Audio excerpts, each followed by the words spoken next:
On the edge of a misty valley, where stars seemed to whisper wishes to the moon, a girl named Ella lived with a heart full of dreams and a sky full of hope. She often wondered if wishes made at midnight traveled faster to the stars. Ella's days were filled with sweeping, scrubbing, and sewing. Since her father had passed away, the house had grown cold, not because of the wind, but because of her stepmother's sharp voice and her stepsister's cruel laughter. They called her names, made her clean their messes, and sent her to sleep in the dusty attic with only a thin blanket and a cracked window. But Ella never lost her kindness. She sang to the birds, made tiny outfits for the mice, and shared crumbs with the squirrels who came to her windowsill. "Kindness," she whispered one night to a sleepy sparrow, "is like starlight. It shines brightest in the dark." One sunny afternoon, a royal messenger on a golden horse arrived in the village. He rolled out a scroll with a grand voice. "All young ladies of the land are invited to a royal ball. The prince shall choose his bride." Ella's heart fluttered. "Oh, I'd love to go," she told her stepmother. But the woman scoffed. "A ragged girl like you? Absolutely not." And just like that, Ella's hope felt like a candle blown out. That evening, as her stepsisters spun in silk and velvet, Ella sat by the fireplace, brushing soot from her cheek. A tear slid down her face, glistening like moonlight.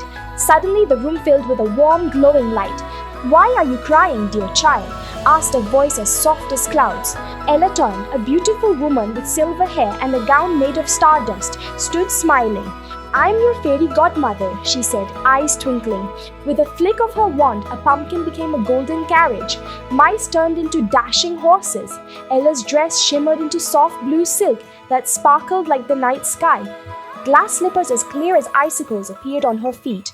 "But remember," the fairy godmother warned, "you must return before midnight. That's when the magic ends." Ella arrived at the palace. Candles glowed, music filled the air, and chandeliers sparkled like the Milky Way. Everyone turned to look at the mysterious girl in the blue gown. The prince walked straight to her. "May I have this dance?" he asked. Ella gave a graceful curtsy. "It would be my pleasure." They danced and laughed and whispered under the stars. Ella felt like she was inside a dream until the clock began to chime. Dong, dong. "Oh no," she gasped. She ran from the palace, the gown fading with every step. Just as she reached the carriage steps, one glass slipper slipped from her foot. The next day, the prince began a kingdom-wide search. He carried the delicate slipper to every home. At Ella's house, her stepsisters squeezed and squirmed, but their feet were far too big. "May I try?" Ella asked softly. The prince turned and gasped. "It's you!" The slipper slid on perfectly. From that moment on, everything changed. Ella and the prince were married in a joyful celebration, with birds singing and bells ringing across the land. And what of the stepmother and stepsisters? Well, they had to clean their own floors from then on. Ella never forgot what it meant to be kind, even when the world was not. She turned the palace into a place of welcome for everyone, especially those who needed hope the most. And every night she made a tiny wish at midnight, not for herself, but for anyone who still waited for their own magic to begin. Because the greatest magic of all is believing that kindness, even in the smallest heart, can change everything.